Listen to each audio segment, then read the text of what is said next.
زکات، یہ ایک خاندان کے الفاظ ہیں۔ ان کا مطلب ہے بستی سے بلندی کی طرف سفر۔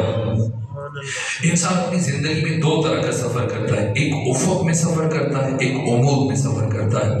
جب ہم افق میں سفر کریں تو اسے ہم ترقی کہتے ہیں، ارتقاء کہتے ہیں، لیکن جب ہم بستی سے بلندی کی طرف سفر کریں تو اسے کمال اور تکامل کہتے ہیں۔ ترقی الگ ہے، کمال الگ ہے۔ اگرچہ جو چھوٹے بچے بیٹھے ہیں اسکولوں میں جاتے ہیں، ترانہ پڑھتے ہیں ہر روز، آپ نے بھی اسکولوں میں کالجز میں یہ ترانہ سنا ہوگا، خود بھی پڑھتے ہوئے، جو ابوالحسن حفیظ اندری نے لکھا کہ رہبر ترقی و کمال۔ لیکن بس اوقات عام سب طور پہ لوگ سمجھتے ہیں کہ شاید ترقی کمال ایک چیز ہے، لیکن زمین و آسمان کا فرق ہے۔ ترقی الگ ہے، کمال الگ ہے۔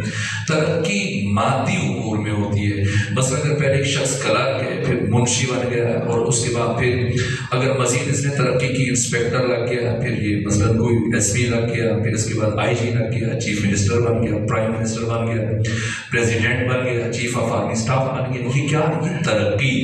اگر پہلے کسی کے پاس سائیکل تھی، موٹر سائیکل خرید لیا، پھر کار خرید لی، پھر بڑی گاڑی خرید لی، پھر کئی گاڑیاں خرید لی، یہ مسلسل ترقی کر رہے ہیں، عہدے میں اضافہ ہو رہا ہے، منصب میں اضافہ ہو رہا ہے، مال میں، سونے چاندی کے سکوں میں، ڈالرز کی مقدار میں، زمین جائیداد میں اگر اضافہ ہو رہا ہے، یہ ترقی۔ ترقی کا انسان کی انسانیت سے کوئی تعلق نہیں ہے۔ وہ جو غار میں رہتا ہے وہ بھی انسان ہے، جو بڑے بڑے گھروں میں رہتا ہے وہ بھی انسان ہے، جو پیدل سفر کر رہے ہیں وہ بھی انسان ہے، جو بڑی بڑی گاڑیوں میں سفر کر رہے ہیں وہ بھی انسان ہے۔ اللہ نے انسانوں کو ترقی کے لیے خلق نہیں کیا، نہ کسی نبی کو اللہ نے انسان کو مترقی بنانے کے لیے بھیجا ہے۔ اللہ نے ہم سب کو کمال کے حصول کے لیے خلق کیا ہے۔ کمال الگ ہے، کمال معنوی اور روحانی امور میں ہوتا ہے۔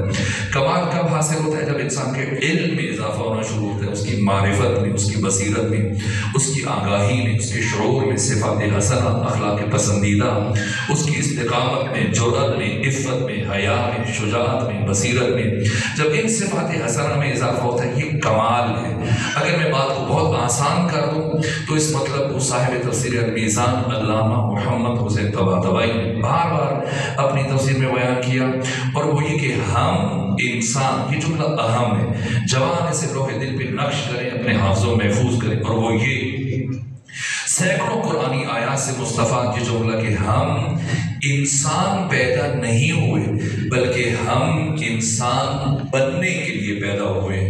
یہ فرق ہے ہم میں اور محمد و آل محمد میں۔ اللہ نے ہمیں اس کائنات میں کیوں بھیجا، ان 14 کو اس کائنات میں کیوں بھیجا، یہ فرق سمجھنا ہے تاکہ فلسفہ ارسال نور فاطمہ زہرا سمجھ میں آ جائے۔ اللہ نے ہم انسان کو اس کائنات میں بھیجا، ہم انسان پیدا نہیں ہوئے بلکہ انسان بننے کے لیے پیدا ہوئے۔ تو اللہ نے ہمیں انسان بننے کے لیے بھیجا ہے، اور ان 14 کو ہمیں انسان بنانے کے لیے بھیجا ہے۔ یہ 14 بشریت کے معلم ہیں، انسانیت کے معلم ہیں۔ فَأَلْهَمَهَا فُجُورَهَا